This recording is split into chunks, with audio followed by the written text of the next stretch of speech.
Hello, everybody, and welcome back to Only Stupid Answers. This is the show where we answer your questions about movies, TV shows, comic books, witches, and that's it. Those are the things. With me, I'm DJ. With me, as always, is Roxy. Hello, Roxy. Hi, DJ. Good to see you. Good to see you. You're back now from your big movie, not premiere, but premiere in your home state. Yeah, it was an East Coast premiere. East Coast premiere. Yeah, I'm back. So hopefully my audio and internet are better. Although actually I feel like my internet there was the best that it's been in years. So there it is. And with us today, we're in spooky season. We're talking about Hocus Pocus. We're talking about witches. So I was like, who's the perfect guest? And of course it is Dorina from the World Girls. Hello. Hola, hola. Thanks for having me. Thank you for coming. I mean, look, I really like DJ, but I'm mostly here because of Roxy DJ. I get it. Yes. No, I get it. I totally get it. I thought you were going to say I'm mostly here because you guys are talking about the one topic that I'm willing to talk about, which is witches. Well, that's the actual truth. Yes. Yeah. Well, again, it's one of those things where you're like, fuck, if she's not able to do it, what am I going to do? What am I going to change You're topics? like, who else is a witch? Exactly. I can't think of a better guest. So for those that don't know, you've been on the show before. Obviously, fans of Roxy and the World Girls know you. But just in case, for those that don't know, who are you? Where can they find you? I am the third World Girl here. If you don't know, from Roxy's brain, that Why are you the third one? Maybe you're the first. Maybe I'm the first one. That's right. If you guys are my Padawans, you never know.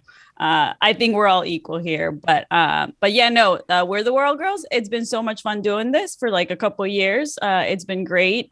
We literally give things a whirl, and Roxy came up with it, and I've been having a blast with these ladies, and especially after leaving the tech world to come here and be with y'all, YouTube nerds. Everywhere that I love, because I love fantasy and sci-fi and horror, and it's been a blast. So it's been good times. Every day that Dorina doesn't disappear into the forest is a victory for me. Like, just one of these days, like the witchy woman she is, there's gonna be big flames, and then I'm gonna look and she's gone. She's gone. Poof. And it'll be the worst day of my life. But in my soul, I'll feel happy for her. I was going to say, you said worst day. It's like, that would be amazing to witness. I would feel so blessed. No, she knows. The day she disappears, which is absolutely how it's going to go down, I'm going to lose my shit. And then a year later, I'm going to get a postcard from her. And it's just going to say, like, have an address on it and say, like, one-time visit only, something along those lines. Yeah, you get a coupon for like one time a year. I love it. At it. least you do, versus most people don't. Ever get to know. That's why. Tell no one. Exactly. My dream is to get to the point of being like Jim Jarmusch. Like Jim Jarmusch doesn't even own a phone. Like there's a cafe frequency. I don't even know who Jim Jarmusch is. He's a good director, Roxy. I think you might like some of his movies. He's a fantastic director. He did Patterson. He did Only Lovers Left Alive. He did Down by movie. Law. He's done a lot of Ghost Dog, which is incredible. What's Patterson? Patterson stars Adam Driver as a bus driver that writes poetry, and it's beautiful. It's one of my favorite movies. It's amazing. Wow, I thought you stumbled on Paddington. No, I was like, no, DJ, it's Paddington. It's a man named Patterson who drives a Patterson bus in Patterson, New Jersey. I think is where it's at. Does he wear corduroy? No, I don't think so. Oh, bummer. He just writes poetry. But anyway, Jim Jarmusch, you can't. He doesn't even have a phone. If you want to get a hold of him, I guess there's a cafe he frequents, and you can call there, and maybe they'll relay the message. And that's my dream. That is my dream. One day we'll get there. The first step to that is just getting successful enough that I don't need to be on Twitter anymore. That's the first step. Anyway, we're not talking about that today, but we could. Side note, I just got sidetracked. If anybody watches What We Do in the Shadows, Jim Jarmusch makes a cameo in there, and it blew my fucking mind. I'm like, why is Jim Jarmusch here? And then I remembered Only Lovers Left Alive. They've referenced that in the show before, so that's the creators know. Anyway. That episode's brilliant. It's so fucking funny. Anyway, we're talking about witches, but before we get into that, some business up top, please. God damn it. Give us a 5-star review on iTunes. We love it. Also, I'll read whatever you write on there. Do it. Also, on Spotify, we ask you a question every week. Last week's question is, what other Star Wars characters would you like to see in Andor? Stefan Julian said, Boba Fett disintegrating a few rebel spies is pretty up there on my list. I would very much like to see Boba Fett tackled in the tone of Andor. That would be great. Yeshua Zalewski says, really just K2SO, who's the robot from Rogue One. Can't really think of any other characters that would make too much sense for the show. D, are you watching Andor? I want to. I just have, I'm that person that's like 40 years old that only likes the original trilogy. Yes. I don't like anything new Star Wars except for Rogue One. So that's why I want to give Andor a chance, because I actually really like Rogue One. Yeah, I say give it a shot, because I felt pretty burned after Obi-Wan. I was like, I think I'm done. I think for the show, I'll let Roxy cover the Star Wars stuff. But then we got the screeners. I'll give it a shot. And like the first couple episodes, I was so in. I was like, no, this is it. This is for me. Good. Roxy, well, and I gotta watch Diego Luna, because that's awesome. My people. Yeah, he's hot. That's what I'll say about Andor. I think he's hot. I'm so glad that you're not just letting me cover the show, DJ, because as we found out last week, I have very little idea of what's going on. Yeah, like, just so little. I'm watching. And some of it looks really sick. And when you guys described it to me, I was like, that's dope. Yeah. But did I pick up on any of that myself? I certainly did not. And for everybody on the internet who was like, you need to watch it again, I just don't think I should have to watch a show twice in order to understand it. But you guys also got to let the people know that Roxy is brilliant. I remember what happens in TV shows, except when it's movies or Star Wars related TV shows. Yes. I don't. It's so good and also so confusing to me. There's so many characters. But you did just learn recently, right, that Luke lost his hand. Yeah, that was a big day for me. That was a big moment. That was like, wait, but he has one in Return of the Jedi. Hold on. I was thinking about it after our conversation, Roxy, and I feel like it might benefit you to watch it as if it's not a Star Wars show. Just watch it as if it's any other sci-fi show. And just not get all of it? No, like, not because I think I wonder if part of the confusion is that you expect Star Wars things and it's kind of doing its own. It's like stuff like the antagonists in the first couple episodes aren't something we've seen in Star Wars before. Like literally, like they're a corporation that we haven't seen before. And so how it fits in the Empire, it's like, well, just watch it as its own thing as opposed to trying to fit it within the paradigm of Star Wars. Does that make sense? Anyway, whatever. Yeah, maybe, especially because I remember one of my questions last week was like, who's after us? Is it Vader? Is it Palpatine? Yeah. And you guys were like, what? No. And I was like, I don't know anybody. And I would say it's no more complicated than House of the Dragon or something like that. But I think maybe trying to fit it within the Star Wars infrastructure might be like, don't do that. Just let it be. Just treat it like it's its own thing. Where's Luke? Yeah. Where's Leia? Where are they? My characters is all I want. They're like 2. I don't know how old they are at this point. No, they're because it's right by Rogue One, so they're whatever. It doesn't matter. I don't care. Go to Patreon. You can listen to our Patreon exclusive shows, What We're Into, where Roxy and I talk about stuff like House of the Dragon and Andor. And you can also check out Spider-Versity, where Sal and I talk about Spider-Man stuff. We're going to be tackling Morbius because it's on Netflix. Oh, so fun. Oh, it'll be fun for the show. And so that's that. Why is that on Netflix? I don't know, but I'm just glad. I knew we were going to cover it, so I'm just glad I don't have to spend extra money to do it. Good. Extra money to do it. So thank you, Netflix. It's so confusing. Why? Who owns it? It's Sony, right? Sony, and they don't have an app. Okay. The other Sony are the Spider-Man movies on the Venom movies on Netflix? I don't believe so. Okay. Weird. Listen, Sony, you got to get yourselves an app, or you're not real. They need to make that money back on Morbius. All right, they'll take whatever they can get. Nobody's renting it. Come on. They just need to re-release it for a third time. Right? Third time's the charm. It's spooky season. It's Halloween. Now's the time. So let's go into news. Speaking of Marvel, so the week blessed us, because sometimes I'm like, what are we going to talk about for news? This one, so much news. Let's start with the big thing. A gentleman by the name of Hugh Jackman, some of you may remember, played Wolverine in a couple movies, is going to be returning in Deadpool 3 as advertised by Ryan Reynolds, who is just chef's kiss right up there with like the viral market. Like it's just the best hype man you can have for a movie is either Ryan Reynolds or Dwayne Johnson. They're top of the class. D, let's start with you. You're the guest. Do you have thoughts, feelings, opinions about Mr. Hugh Jackman coming back for Deadpool 3? I didn't think he was going to come back so fast. I wonder how much money they offered him. Maybe he just wanted to buy another house. But look, I as somebody who grew up literally loving X-Men comics, and so happy when I got my first X-Men movie, and now maybe because of the internet, I've gotten sick of superhero movies. This is actually exciting to me because I love Deadpool. I love the Deadpool movies, and I love anything X-Men. Yeah. So I will watch the crap out of this. I'm actually very excited about this because none of the Deadpool movies have been bad. Mm-hmm. And Logan was like a masterpiece. Yeah. So I know it's not going to be that, but it'll still be fun. Yeah. What about you, Roxy? So Logan, I thought was good. I thought it was solid, but people talk about it as their number one favorite or top 3 favorite comic book movies of all time, which it certainly isn't for me. It has a 94% on Rotten Tomatoes and a 90% audience score. This is universally, people are obsessed with this movie. Even non-comic book fans seem to love Logan, and I think that it's totally fine. Mm-hmm. I think that puts me in a really good position for Hugh Jackman coming back, because while a lot of the internet feels very precious about not fucking with that movie, and they don't understand the concept of the multiverse, and also just were like pissed because they love the way that Logan went out. Yeah. I don't care.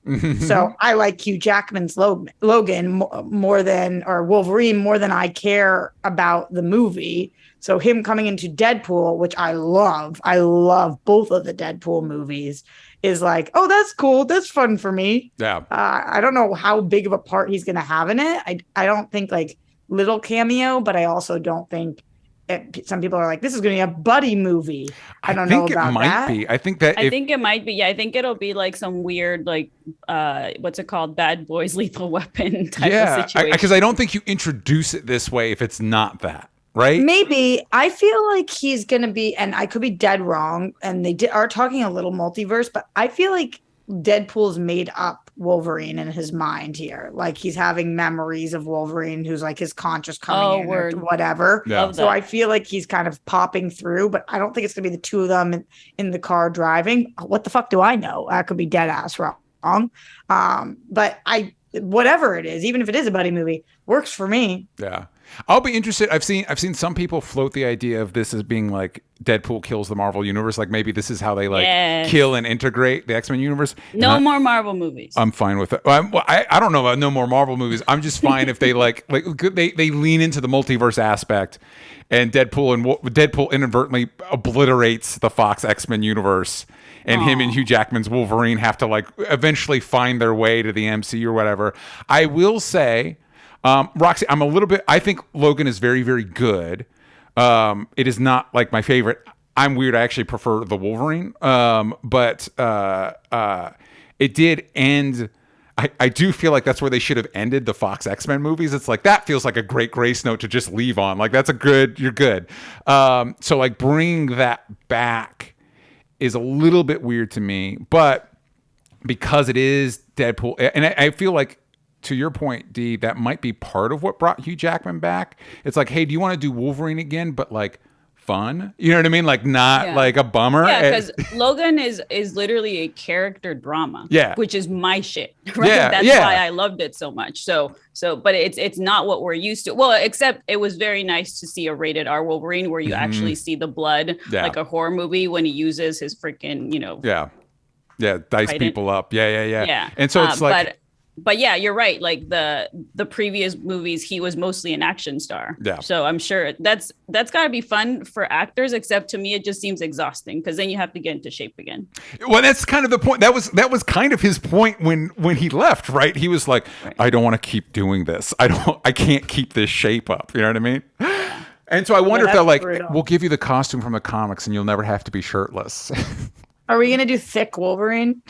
That would be great. Yeah, that's right, Roxy. I would love to see that. Well, especially because, like, he has been singing and dancing on stage for the last few years after Logan. Yeah. So I don't know if he can get thick. And that's kind of the thing is when you see him in the like teaser, it's like he's fine. I mean, he's already kind of in Wolverine shape. Like I don't need him to be shirtless with the abs and he has to like not drink water for 24 hours. Yeah, I mean, it'd be nice. I'm just saying. I don't need the abs. I just need the shirtless part. Yeah. Even if I'll he's like take it all. Wolverine. I like Shut the up. hair. Yeah. Give me the hair, yeah. But yeah, so I am interested. The Deadpool movies have been more hit or miss for me, but I am looking forward to this. I'm very interested to see how they integrate into this. I feel like for me, the reveal of Hugh Jackman lends itself to being like, oh yeah, this is part of the quote unquote multiverse saga. But also, I'm ready for the MCU to introduce their own Wolverine. I'm ready for a new one personally. So we'll. And his name is Taron Egerton. Listen. He did a very good in that show Blackbird. His voice is a little bit too high pitched. I think it'd be harder for him to get into that gruff voice, the like, you know what I mean? But I'm down for it. The boy, Roxy, you watched Blackbird, right? No, I only saw one episode. I have to watch the rest. I think he's shirtless in one of those. The boy is in shape. Taron Egerton is in superhero shape. Mm-hmm. Totally. Yeah, he's got the bod. Speaking of movies in the Marvel universe, Blade. The Blade reboot starring Mahershala Ali has lost its director 2 months before it starts filming. Good. Bassam Tariq. Did you say good? I just love Blade, the original. The first two Blade movies rock. This is hysterical because Dee does not really talk about comic book movies. Like she doesn't really give a fuck anymore. And the fact that on this show today, the two pieces of news are about Logan and Blade, the only two things that I actually know that I actually care about. Yeah. Perfect. We planned it. Hysterical that's what came out this week. Because like any other week in which we're sitting here talking about shit, you'd be like, no. And these are the two things that like you dig. That's funny. Very good point, Roxy. So good job, DJ. Good job leaking all this news. Listen, I try. I'm the one that broke it. I'm the one that sought it out. I needed content for the show. Okay. So the first two Blade movies fucking rule. I don't think I've seen the third one. Oh, it's not good, but it's still. There's a third Blade? Yeah, there's a third Blade we don't want. Ryan Reynolds is in it Trinity too. Yeah. Is what it's called. Directed by David Goyer. Isn't that what the Matrix one is called? There's a character named Trinity in it. That's Revolutions. Yeah. Okay. You guys know I didn't see those other ones. But Ryan Reynolds is in it. So I love him. And Jessica Biel. Exactly. The movie's easy on the eyes. The movie's easy on the eyes. Dee, if you were to have somebody come in as the new director for 2 months before Blade starts filming. Let's see. Because the second Blade was Guillermo del Toro, actually. Yes. So that'd be interesting to like kind of give him a chance to redeem himself because he didn't have as much power as the executives back then. But if he doesn't have like 4 years of runway, he's not going to sign on. No. But he's not going to do it. But that would be fun. That would be great. Otherwise, like just thinking about I mean, the dream that would never happen is someone like George Miller, obviously. Yes. just because he's one of my favorite action directors, but that would never happen. He's too busy doing what he wants to do. In that line, I think if I were Kevin Feige, I'd be like, "What's Gareth Evans up to?" And for those that don't know, he's the person that did The Raid, and he also did. Is it The Apostle? He did a horror movie on Netflix that's really good. He also did my favorite in VHS 2, the best short in that he directed. So he can do the horror and he can do the action, and I feel like that's all you need for a Blade. I feel like you're good to go at that point. Roxy, thoughts on Blade losing its director? My favorite part of the entire announcement was when it said, sources say that they are searching, after saying that they for sure have lost their director, sources say they're searching for a new director now. And it was like, yeah, no shit, dude, your movie's in 2 months. Yeah. Sources say, or sources, holy shit, we're fucked. Yeah. Do you guys think it's the same old story of creative differences? Yeah, I do. I think that this was a company man situation where he was like, this is what I want to do. And they were like, nah, and he was like, well, that's what I'm gonna do, and they were like, well, then nah. It's also rated, it's stupid, right? They Disney-fy it. It's rated PG-13 versus R. Yeah, it is, but also rewatching Blades 1 and 2, I think now they could be PG-13. I don't know if there's anything about them other than like maybe blood sprinklers that's particularly R. Yeah, like when the rave, yeah, the blood rave, which is one of the best scenes in any of those movies. Yeah. But like because it's old like Buffy, when he kills the vampires, they become ash. So it's like, yeah, I feel like you could do. I would like an R again. Gareth Evans R-rated Blade, gimme. But I also feel like you could do PG-13. But also Deadpool 3 is going to be R, right? So just make Blade R. It better be.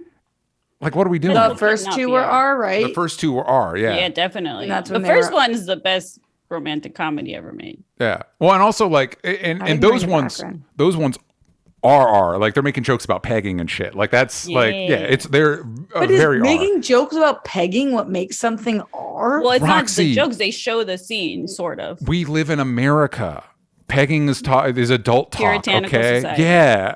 It's sex feel stuff. like the You can get only somebody. thing- You can have Black Widow shoot multiple dudes in the head, point blank, PG-13. One joke about pegging, you're R. I don't think anything sex related is R, and I guess I don't make the ratings, but violence to me is R, sex is not. Yeah, you're not. Because you're a normal human being. You're not you're in charge of the rating system. R for Roxy. Moving on. Thank you. Yeah. Thank you. Decapitation's fine. One The nipple kids or can see saying, the decapitations. Yeah, but that's fine. If a man goes down on a woman, gasp. boom. That's And so good weird. guys don't do that, I've been told. According to Warner Brothers or whoever. Or For language too, it's just like if somebody is swearing too often, you cannot hear that. But Mm-hmm. if somebody is shooting people, mass shooting people, that's totally like, okay. Well, you can have a scene where Thanos has literally pulled his daughter apart into multiple pieces and is torturing her. Fine, PG-13, good to go. Bizarre. Okay. Yeah. So yeah, and that's why I think like maybe just don't have him say a single curse word, and then you can get away with as much violence as you want, and then you got a Blade movie on your hands. So we talked a little bit about who you'd want to be the director, but who do you guys think they're going to go with? Even if it's not a specific person, like what kind of person? Do you think it's a up and comer, or do you think that they're going to go with somebody who's like really Safe. tried and true, or somebody that they've used before? I think they're going to pull a Matt Shackman. They're going to pull one of the directors from one of the Disney Plus shows, and That they're going to makes call sense. them up. Yeah. Okay. Yeah. I mean, they might like Not like as exciting. I don't want to be like, truth be told, this happened with Doctor Strange and they pulled fucking Sam Raimi. So like it could be great. Like it could be a really fucking cool pull. That's true. Like Because at least a lot of people didn't like the second Doctor Strange, but I liked half of it, which was the Sam Raimi stuff. I loved it. I didn't like was- the first Doctor Strange. I Second one. I didn't like the first Doctor Strange, but I really liked the second one, the third one. Oh my God.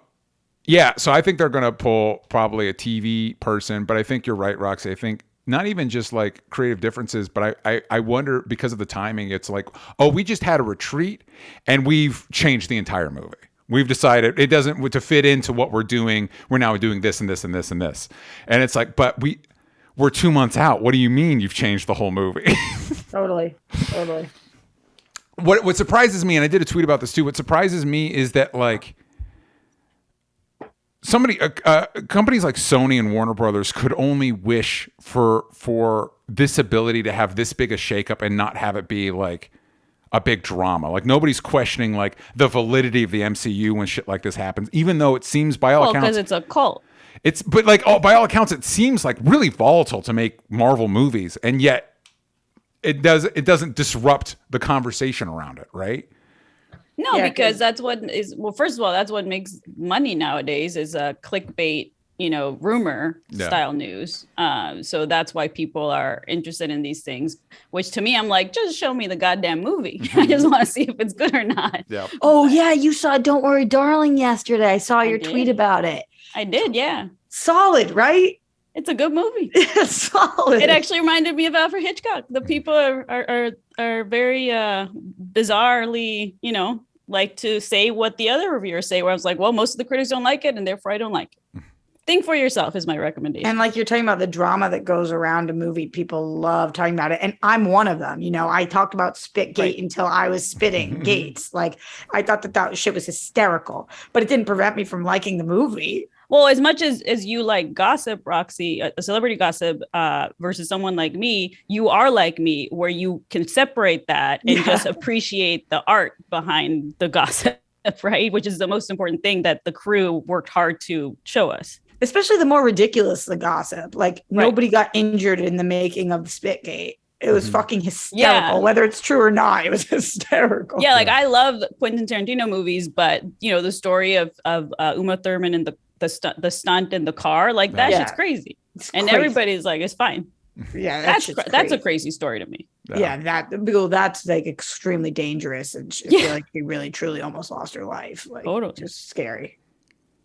Anyway. Anyway, last bit of news. It looks like Armor Wars is not going to be a Disney Plus show. It's going to be a movie, which I support because I feel like Don Cheadle's War Machine deserves a movie. This is the first I'm hearing of that, DJ. Yeah, so there was a report How'd that yesterday. announcement come? There, I think it's either Deadline or Hollywood Reporter revealed that the speaking of shakeups, the Armor Wars show, they've decided that it's going to be a movie now, which might delay production some. The person that was writing the show is now going to be writing the movie.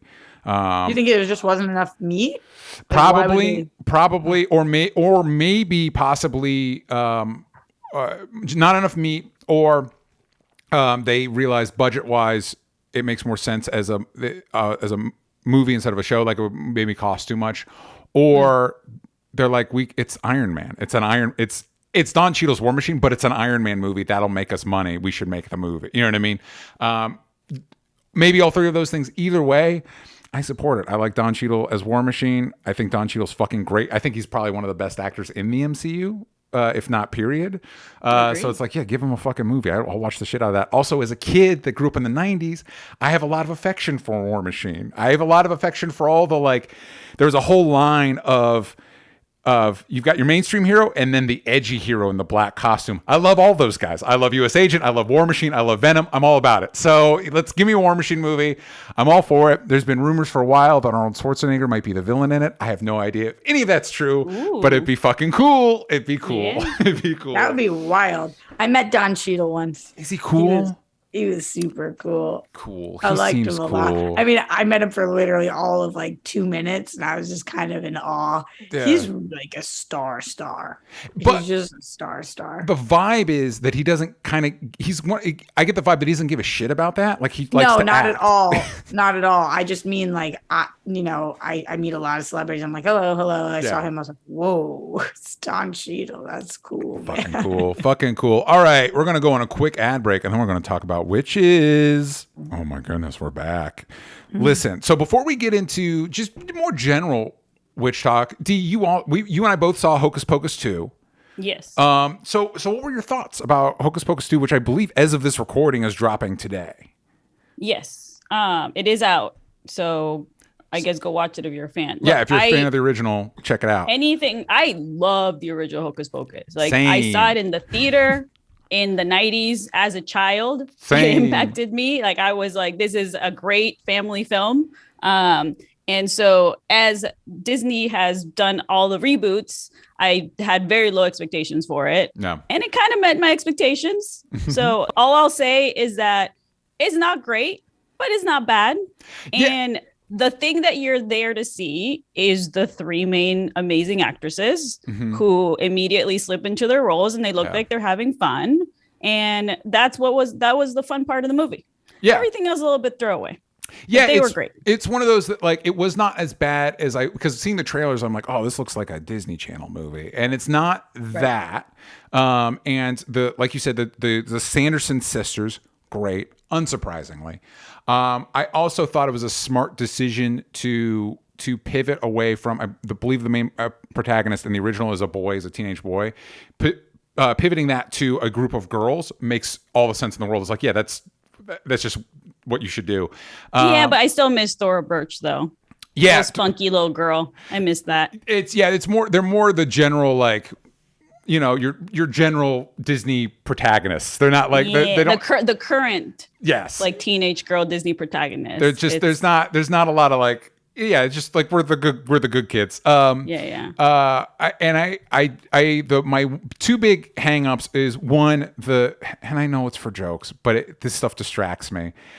Like Kathy Najimy would make like modern slang jokes, but then they wouldn't know like how sliding doors work. And it's like two things there. One, why are you using modern slang? And two, you were back in the 90s. Did you not run into that? I was trying to remember what happened in the first movie. It's like, didn't you run into all these things the last time we did this? It's because the movie doesn't make sense, DJ. But that's okay. The other thing is a lot of it gets hung up in. I actually thought this bogged down Thor Love and Thunder a lot too, where it's like characters just stop and explain to you what happened in a previous movie. Like you remember in the 90s when they came back, her boyfriend was resurrected. Now his mouth, and it's like, oh, there's got to be a more organic way to like. I'm glad he's back. I you know what I mean? Like I think that's cool. I just feel like there's got to be a more I feel organic like way to that's do just this. modern Disney, no? Like I feel like they really they don't go for subtle. They really like to explain everything to the audience because they think that kids are stupid and kids are very smart. So that's why they do that. It's a bizarre thing. But Doug Jones was back too. It's great As Billy. and he So, got to talk this time, and that was cool. His bit was cute. It was a cute bit. I thought it was fine. It was fine. If I had kids, I would show them this movie. Here's something I couldn't figure out, D, and since you've seen both, you might be able to help me with this. I couldn't figure out if this movie was not as good as the original, or I look at the original through nostalgia glasses, and it's because I saw it as a kid and I still treasure it from being a kid that I overlook its flaws. No, I think the original is excellent. And even though it got trashed by the critics when it came out, I think it was actually up against like Jurassic Park and other amazing movies. Yeah, that's not a fair competition. Yeah, so it got shattered by the critics. I think it's way better. I don't think this is actually a great movie. I think this is kind of a bad movie, the new one. But it's because it's basically all nostalgia purposes. Like that's why it was done. So, but I think the first one is legit a really great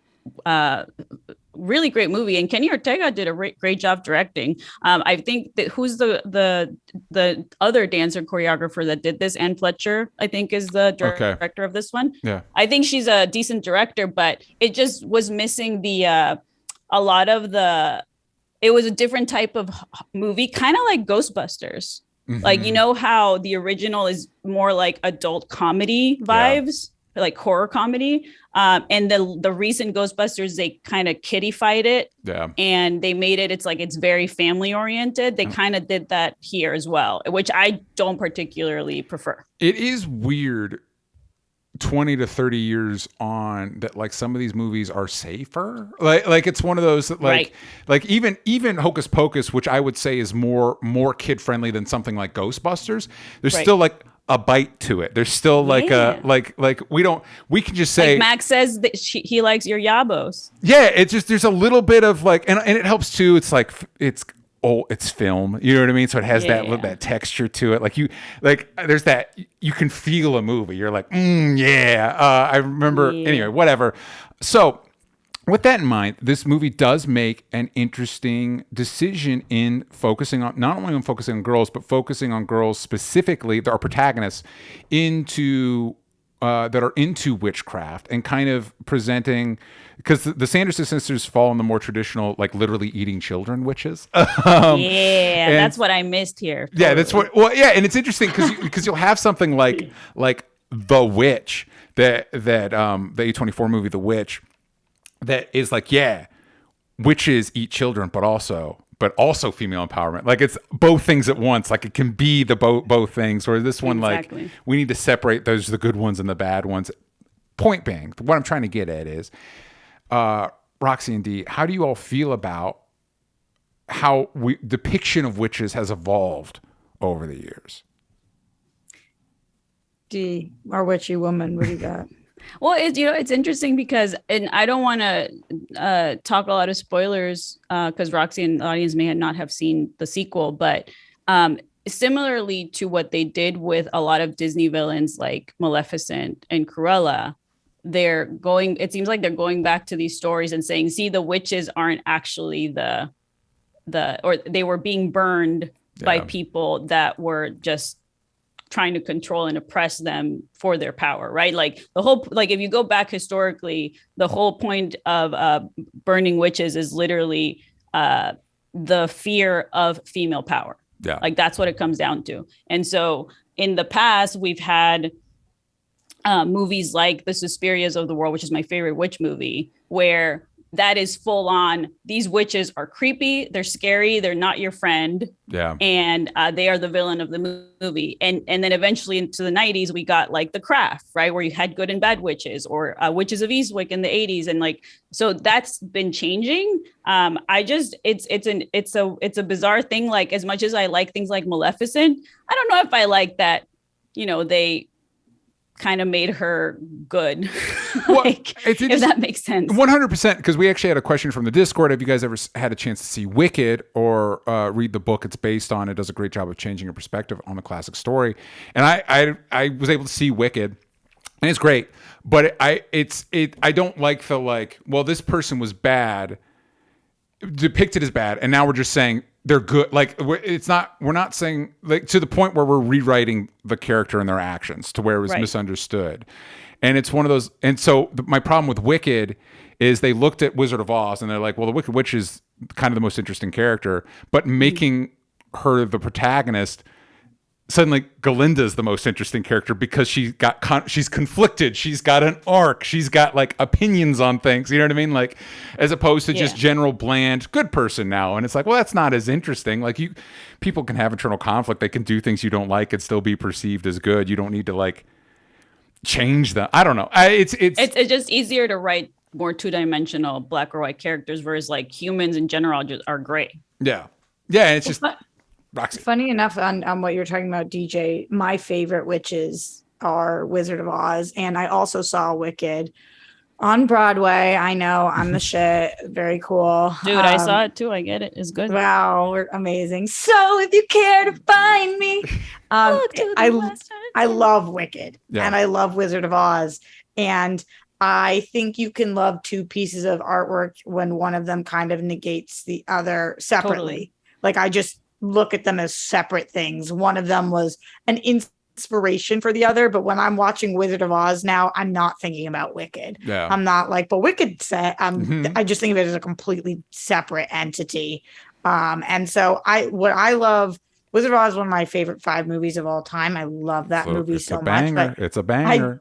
I do like the fact that it introduced the concept of the good witch. And it was like, because there are good witches and Glinda is like the most beautiful, whatever. And then like, if you're an evil witch, then you turn ugly and gross and green and warty.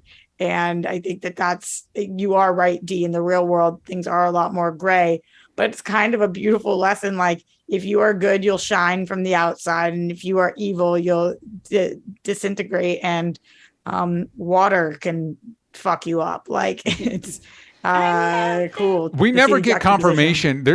Possibly Galinda could also melt with water. We don't know. It might just be a general witch rule in Oz. No, Glinda would glisten, man.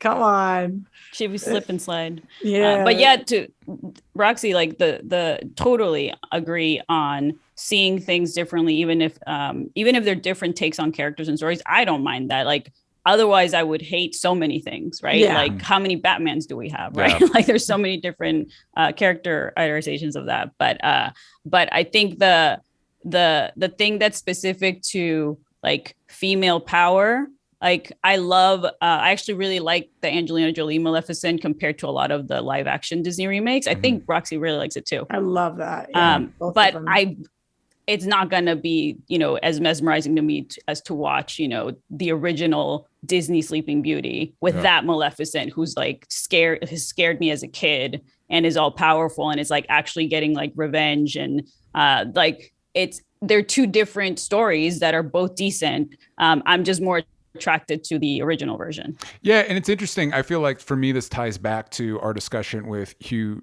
Jackman's Wolverine, because as good as his Wolverine was, one of my hopes, and I now realize saying it out loud that this is a hope in vain, one of the issues by centering so much of the X-Men movies on Hugh Jackman's Wolverine is they had to make him more like standard issue good guy. And one of the things I like about Wolverine is that he's a mean motherfucker. Like he's not, you know what I mean? And so it's like, make him a supporting character.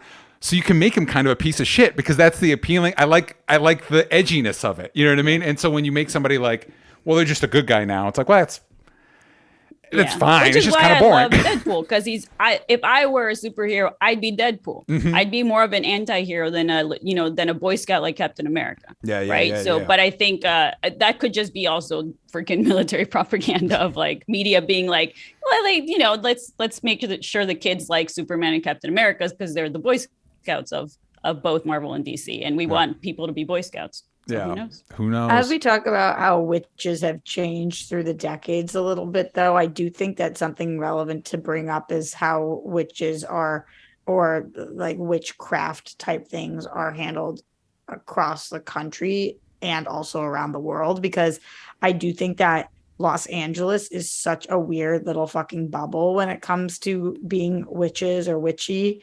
Anytime I go back to Boston, it's like if I mention anything remotely about energy or like anything to do with like tarot cards or pendulums, is that what it's called? Pendulums, yeah. No. Pendulums, and they like would like laugh in my face. It's like so even though Salem is there. I would think that I would thought they would have braced it. It's just like if you go to fucking Roswell, it's like the lampposts are done up like aliens. No, because their witches are like, we grew up going to Salem and watching the Blair Witch Project on the bus. Yeah. Like their witches are witchy woman. Like they don't believe in real witches in real life. They think that it was all people were persecuted for being witches, which wasn't real.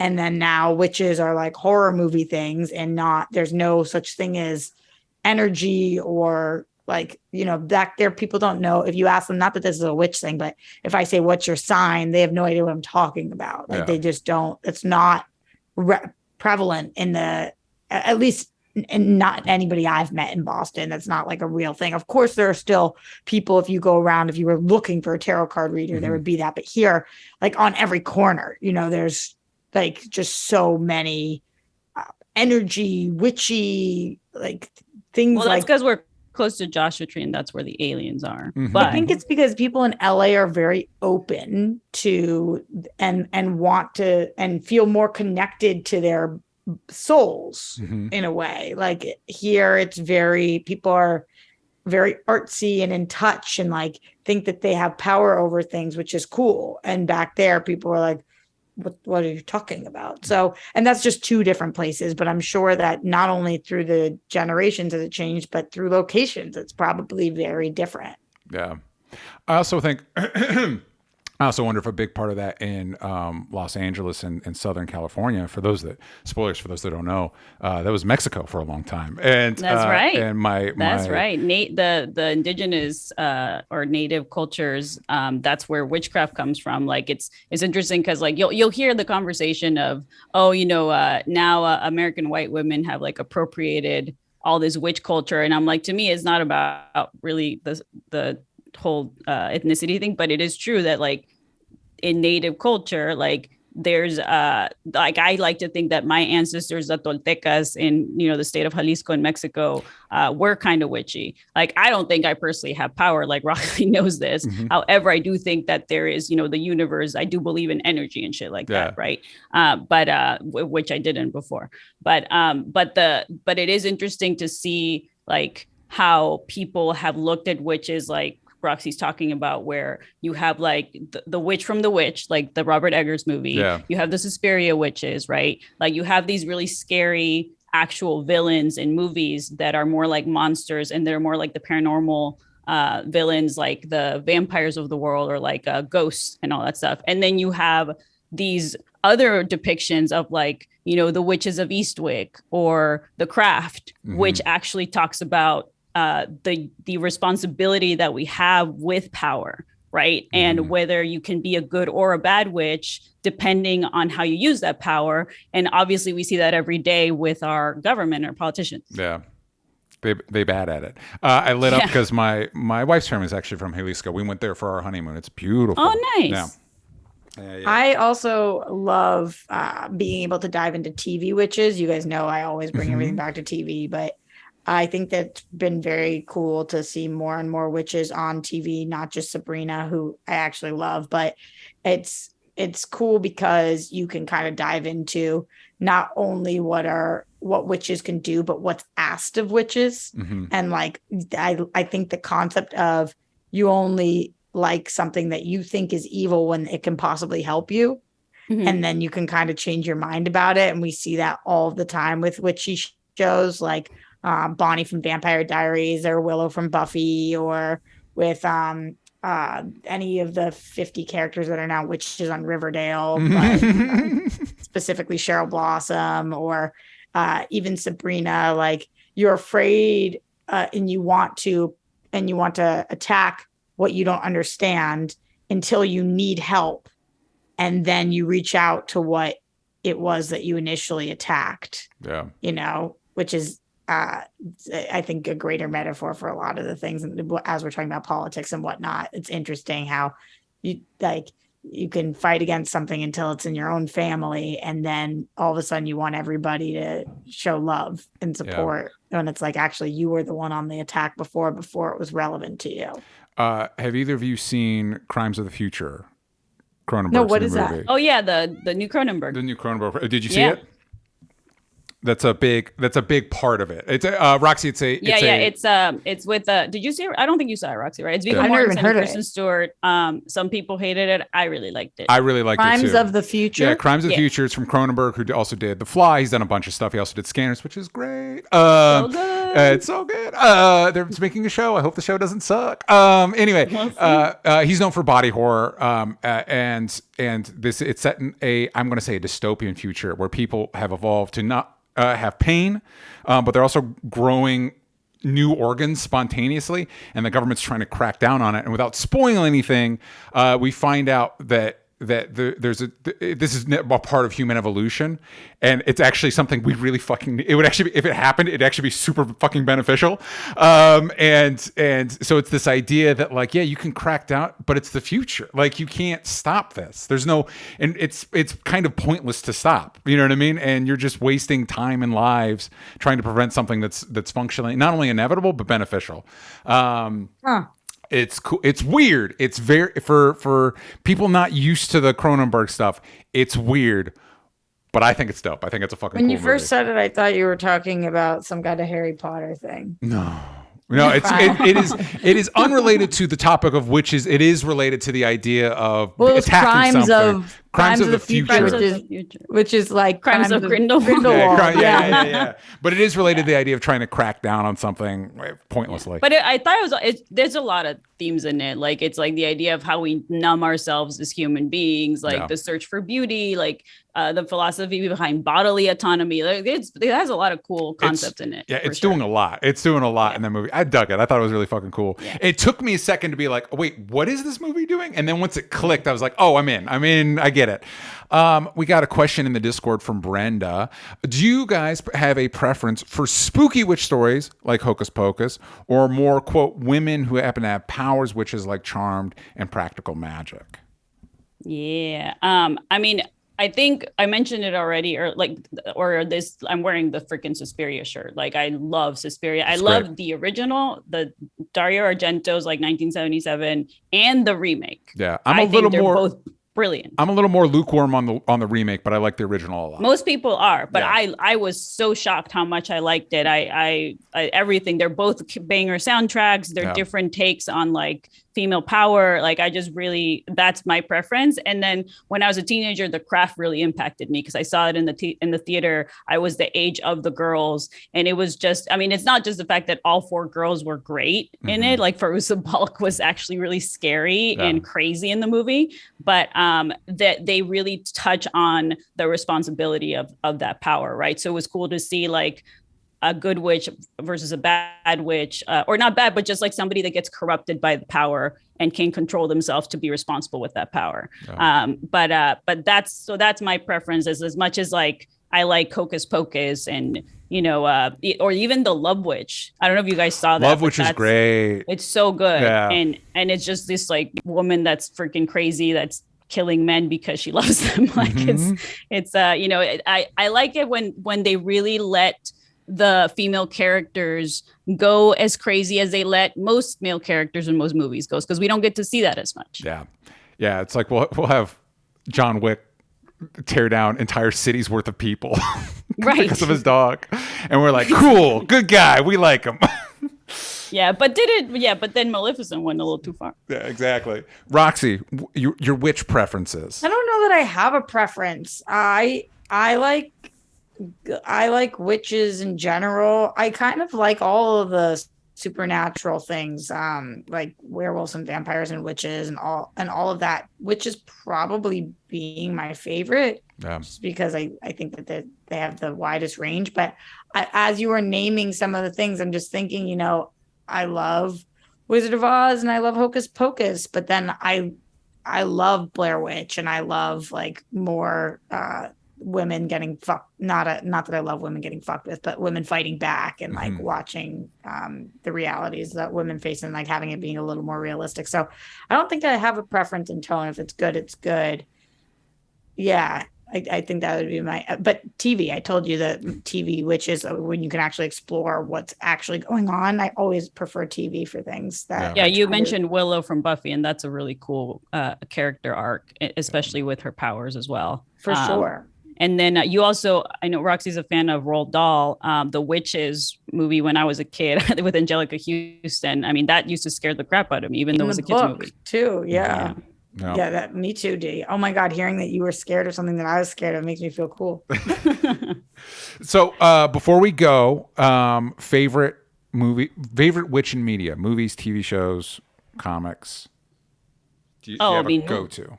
Movies, yeah, no, I have a list. I mean, I literally, it's Suspiria, The Craft, which is but if I made you pick one, gun to your head, one movie or one witch? One witch, one witch in movies or TV shows. Oh, like an actual character. An actual character. Ooh. Oh my God, that's hard. Do you have yours, DJ? Good question. I do not. I asked the question without having an answer myself. Classic. Do you guys think that, giving us time to think by asking a follow-up question, do you guys think that Ursula is a witch? Yes. Yeah, she is. How weird is that? Also, and she's a cool witch. Yeah, she's great. And it's just all the villains in the Disney movies are way fucking better. They're just the coolest characters. Yeah. Yeah, like Maleficent is one of my favorite Disney characters of all time. I mean, she's not even, she's freaking awesome. All of the portrayals, but I feel it is interesting to think about. Like my favorite witch movies are, they're nameless characters. Like the witch doesn't have any specific witch characters, or Suspiria. Yeah. Right. So I don't know. It's interesting to think about. Like, of course, Maleficent's awesome. Of course, Willow, like Bellatrix Lestrange, right? Like there's a lot of fun witches out there, but there's not one that I'm like, ooh, this specific person. That's a hard question. I know. I'm so glad I sprung it on you last minute. Yeah, I'm going to have to think about it. A new guy in the chat mentioned Bellatrix Lestrange and also asked, was Carrie a witch? And I think conceptually, sure, not technically. She's just pyrokinetic. Yeah. No, she's just telekinetic, not pyrokinetic. Yeah. That's a different Stephen King book. But I think like tonally, there's parallels there. It's like, I mean, ostracized, not part of society, incredible abilities, similar metaphors going on. If I were to pick a favorite witch movie, to cheat on my own question, it would probably be The Witch. Yeah, it's a good one. It's a good fucking movie. I still remember the chills when the fucking spoilers when the goat talks. I was like, oh, we're doing this. Oh, cool. I also, going back to our original conversation, I think Galinda's character in fucking Wicked is great. It's a good character. She's really interesting in that. I think her arc's really interesting. I mean, can I pick just the 4 witches from The Craft? Yes. I'm going to say anything you want. Yes. Sweet. Yeah. What about Hermione? Yeah. She's pretty cool. She's a cool witch. She's a cool witch. Certainly, nothing would have been done if she wasn't around. Very true. Bewitched? Did you guys ever watch that? Yeah. Mm-hmm. With the nose, I can't do it. Me neither. Yeah. Yeah. Could she do it, or was it a trick that they did to make it look? I'm pretty sure that she could do it. At least the original actress. Maybe Nicole Kidman did it too. I don't know. If we lived in a universe where Bewitched didn't exist, and you were to say we're going to do that now, fucking culture warriors would like crawl out of the vents and be mad about it for no fucking reason. Anyway, it's frustrating that we're going backwards on things. But here's the good news.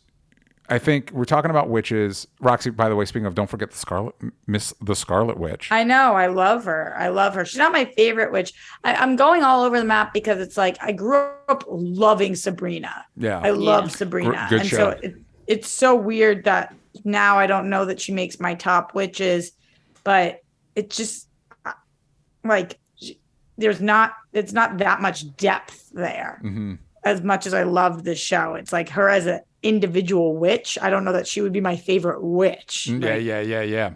I get the distinction there. Ooh, okay. It's from freaking Mother Suspiriorum from Suspiria. Like she technically is a single witch, especially in the remake where you have Dakota Johnson and Tilda Swinton kind of going at each other. Well, I've never seen either of the Suspiria movies, D. I feel like we gotta get you to watch them. Yeah. I think because they're my favorite. I think Suspiria remake is on Prime. I think Suspiria original might be on Shudder. I'm gonna look. Do I have to watch the first one first? No, I do. Recommend no, but it. it's just one of like the reason I love it so much. It's similar to Blade Runner where it's an aesthetic. Right? Yeah. Like you don't have all this like incredible dialogue all the time going on. It's all about like vignettes and images of like really beautiful cinematography and like very extremely red like fake blood that just looks like paint. Like it's just really fucking cool looking, and it's got this amazing soundtrack by Goblin, this prog rock band from the 80s. It's just such a wild movie. Or 70s because it's Italian Gallo film. Yeah. So and there's not a lot of that type of stuff in the US. Yeah, and it's a good introduction to that kind of genre of filmmaking too. So as the kids say, it's a vibe. It's totally a vibe. It's a vibe. It's similar, like Blade Runner, a little lukewarm on the sequel on 2049, like the original, a little lukewarm on the new one. I loved it, but I liked it. I was just glad it was not bad because I love the first one so much. Yeah. It looked. I mean, Roger Deakins. It looks great. Looks so good. Gorgeous. Also, incredible use of Dave Bautista for like one scene. Anyway, I think the good news is, as we talk about witches and the way witches representing female power and the way they've evolved, I think we did it. Feminism won. And it all worked and everything's great now for women. There's no incels. Yeah, they don't exist, and everything as we can see by She-Hulk and the response to She-Hulk, it all worked out and everything's great. And everyone is free to twerk. Nobody's mad about the twerking. Nobody's mad about the or twerking. Playing the flutes. God fucking damn it. The flute thing was amazing. The flute thing is effing. We're talking about it this coming World Girls Weekly news show. Not on She-Hulk. It's Lizzo playing the flute of James Madison 200 years ago and wearing this sequin onesie that was bedazzled and amazing, and people losing their fucking mind over it because they think that she's taking a dump on history, and she was twerking playing this 200-year-old crystal flute. It was everything. Everything. How dare she Who twerk gives a shit? to the flute that was owned by the slave owner? Oh my God. I just watched Killing Them Softly. I rewatched it, and it is a very acidic take on America, and it is so much more relevant now than when it was first released, but it's a great movie. Oh, cool. That's how it applies to this conversation. D, before we go, remind the kids at home what they should be looking out for from you. Yes, I am on the socials as Dorina la Bruja, literally Dorina la Bruja, as in the witch in Spanish. You can find me there sometimes posting weird stuff on Twitter, Instagram.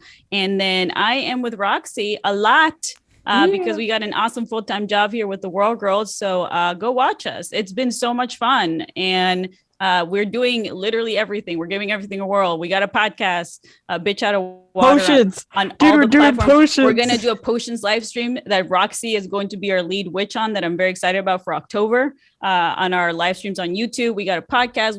We're on the socials doing all kinds of weird, spooky things. So come follow us and hang out with us there. And thanks for having me, kids. Yeah. Thank you for coming on. Roxy, before we go, where you at? Everything that D just said, plus at Roxy Stryer, and I'll keep you posted on everything. You can find me at DJ Talks Trash. You can find this show everywhere that matters at Only Stupid Answers, but on Twitter. You ain't got the vowels from stupid. And that's it from us, kids. We will see you all next time. Bye-bye.